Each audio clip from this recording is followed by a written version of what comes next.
Sinusitis അഥവാ നീർക്കെട്ട് മാറാൻ നമുക്ക് മരുന്നിനോടൊപ്പം തന്നെ സഹായിക്കുന്ന വ്യായാമങ്ങളുണ്ട്. ഇതിൽ ഏറ്റവും പ്രധാനപ്പെട്ട ഒന്ന് പറയാം. അതായത് നമുക്ക് 4 പെയർ സൈനസസ് ഉണ്ട്. ഇതിൽ ഒന്ന് ഈ ഭാഗത്തായിട്ടാണ് സ്ഥിതി ചെയ്യുന്നത്, മാക്സിലറി സൈനസ് എന്ന് പറയും. അപ്പോൾ ഈ ഭാഗത്താണ് നമുക്ക് ആ ഒരു സൈനസൈറ്റിസിൻ്റെ ഇൻഫ്ലമേഷൻ ഉള്ളതെങ്കിൽ ഈ ഭാഗത്ത് നമുക്ക് നല്ല വേദന അനുഭവപ്പെടും. അപ്പോൾ ഈ സമയത്ത് നമുക്ക് 2 വിരലുകൾ കൊണ്ട് ഈ ഭാഗത്തായിട്ട് നമുക്കിങ്ങനെ വട്ടത്തിൽ മസാജ് ചെയ്യാം.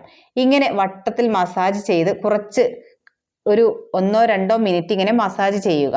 അതിനുശേഷം ഈ ഒരു 2 വിരൽ കൊണ്ട് ഈ ഭാഗത്ത് ഇങ്ങനെ അമർത്തുക, ചെറുതായി അമർത്തുക, പിന്നീട് റിലീസ് ചെയ്യുക.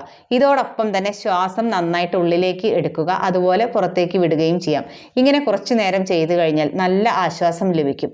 അതുമാത്രമല്ല ആ ഭാഗത്തുള്ള വേദന കുറഞ്ഞ് കുറച്ചധികം കഫം തൊണ്ടയിലേക്ക് ഇറങ്ങി വരികയും ചെയ്യും. ഇങ്ങനെ നമുക്ക് സൈനസൈറ്റിസിന് പെട്ടെന്നൊരു ആശ്വാസം കിട്ടും. മരുന്നിനോടൊപ്പം നമുക്ക് ഈ ഒരു കാര്യവും കൂടെ ചെയ്യാവുന്നതാണ്.